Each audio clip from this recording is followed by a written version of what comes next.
किया गया है, ये दीपक बुझना नहीं चाहिए किसी भी कीमत पर। ये दीपक बुझना नहीं चाहिए, आपको इसका ध्यान रखना है। बोले मैं वैसे ही रख लूँगा ध्यान, नहीं नहीं, वैसे ध्यान से काम नहीं चलेगा। यदि आपका ये दीपक बुझा तो ये जो इनकी नंगी तलवार है ये उठ जाएगी, फिर ये आपके गर्दन को धड़ से अलग कर देगी। आपको जो है, लेकिन आपको सब जगह जाने की छूट है।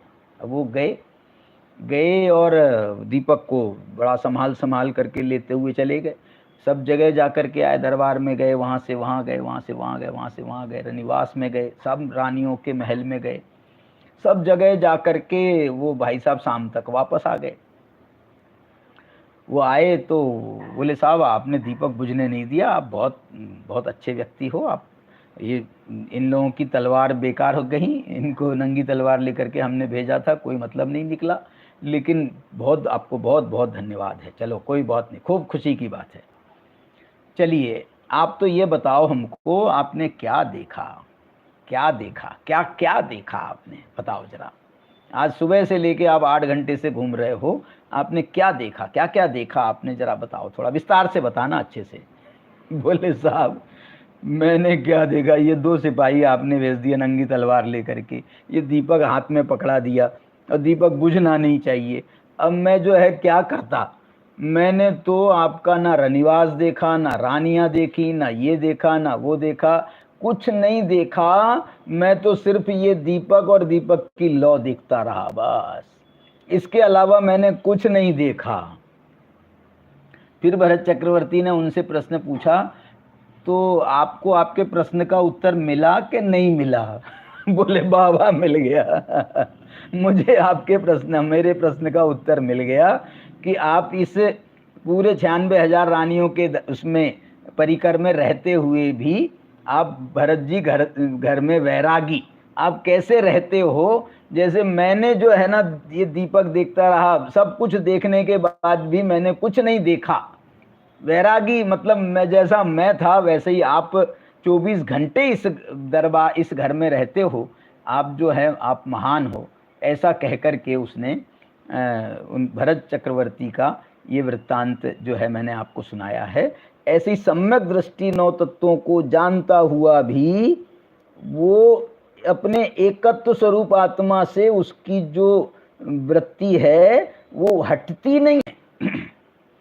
उसका जो एकाग्रता है, उसकी जो लगनी है, वो वहां से हटती नहीं है। वो प्रतीति में एकमात्र शुद्धात्मा बसा रहता है। वो सारी दुनिया को देखता रहे, जीव को जाने अजीव को जाने, तो भी वो जो है वहां से उसकी जो एकाग्रता है वहां से हटती नहीं है। ऐसी ये सुंदर व्याख्या है इस 13वीं गाथा की। और बहुत इसमें बड़ी बहुत रहस्य की बातें हैं। इसमें जीवा जीवऊ में द्विवचन का प्रयोग क्यों किया, पुण्य पावम च इसमें एक वचन का प्रयोग क्यों किया, 4 कहे उन्होंने, 4 वचन 4 कहे, आसव संबर निज्जर बंधो, ये 4 बता करके भी एक वचन का प्रयोग क्यों किया। उनने उसको 4 का बहुवचन का प्रयोग होना था। जीवा जीवऊ में द्विवचन का प्रयोग है, फिर उन्होंने पुण्य पाप में भी एक वचन का प्रयोग है, मोक्ष में तो एक ही है इसलिए एक वचन का प्रयोग है।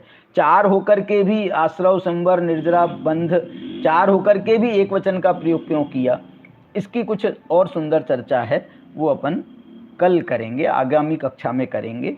अभी कुछ बहुत शिविर आदि का वो जो कुछ प्रकरण चल रहा है, संगोष्ठियाँ चल रही है। अभी हमारे एक अकर्तावाद विषय पर शाम के संध्या समय में गोष्ठी चल रही है, आप सभी उसमें आमंत्रित हैं।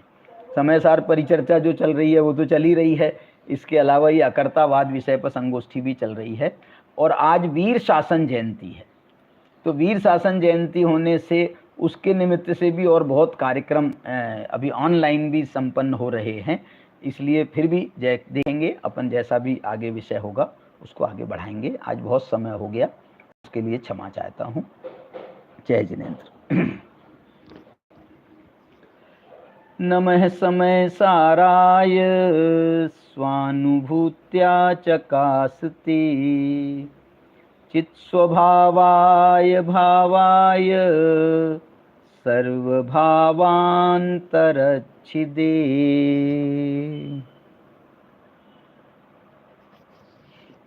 जय जिनेन्द्र।